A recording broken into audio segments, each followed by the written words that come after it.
8 ବର୍ଷର ନାବାଳିକାକୁ ଘର ସାମ୍ନାରୁ ଉଠାଇ ନେଲେ ଦୁର୍ବୃତ୍ତ। ନିଜ ଭଉଣୀ ସହ ଘର ଆଗରେ ଠିଆ ହୋଇଥିବା ବେଳେ ବାଇକ୍ରେ ଆସି ଟେକି ନେଇଥିଲେ 2 ଜଣ ଦୁର୍ବୃତ୍ତ।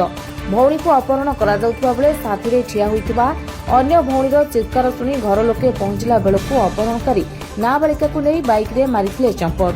ଏପରି ଅଘଟଣ ଘଟିଛି ଚୂଡ଼ାମଣି ମେରାଇନ ଥାନା ଅଞ୍ଚଳର ରାଧାନାଥପୁର ଆଡ଼ିଆ ଗ୍ରାମରେ। ଅଦ୍ୟାବଧି ସଦାନନ୍ଦ ମଳିକଙ୍କ ନାବାଳିକା ଶିଶୁ କନ୍ୟାର ମିଳୁନି ପତ୍ତା। ବାସୁଦେବପୁର ଚୂଡ଼ାମଣି କସିଆ ଏବଂ ନାୟକାଣୀବିହ ଥାନା ପୁଲିସ ପକ୍ଷରୁ ସହରର ବିଭିନ୍ନ ସ୍ଥାନରେ ନାକାବନ୍ଦୀ କରାଯାଇ ଖୋଜାଖୋଜି ଚାଲିଥିଲେ ବି ମିଳୁନି ସୁରାଗ।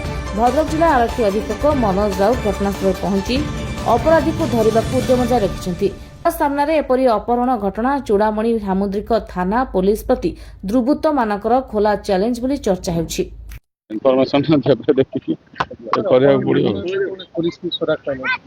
बर्तमान सुधा तो आम तलाश अच्छु सुराग बर्तमान सुधा पाइनु। गत काली भी आम सब विभिन्न लोकल थाना ऑफिसर थे एडिशनल एसपी थे से बहुत प्रयास कर गाँ लोक बहुत साहय कर आम भी आज किसी लोकल इनक्वारी प्लस गाँ लोक सहायता नौ सहित किसी टेक्निकाल मीन्स यूज करूँ। बर्तमान सुधा जदिव मिलनी आम आशावादी आज निश्चय आम किसी क्लू पाइबू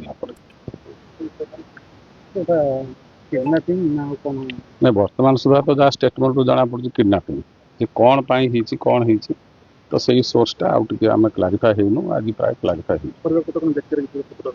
बर्तमान सुधा क्लीयर नुहे। बर्तमान जी आम इनक्वारी कर जना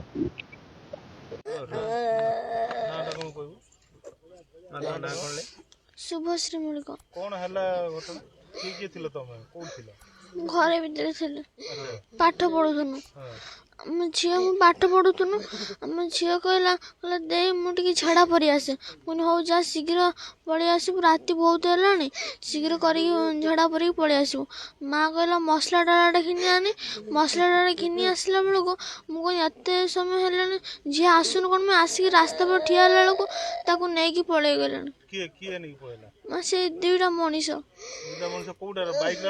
बाइक जन अंधार ठिया मुझे देखी मुझे मैंने अंधार ठिया जी देखी था बाइक नंबरटा देखी से अंधार ठिया मुझे देखनी जी धरी से टी साबना कलर है कला कलर गोटे डेंगा है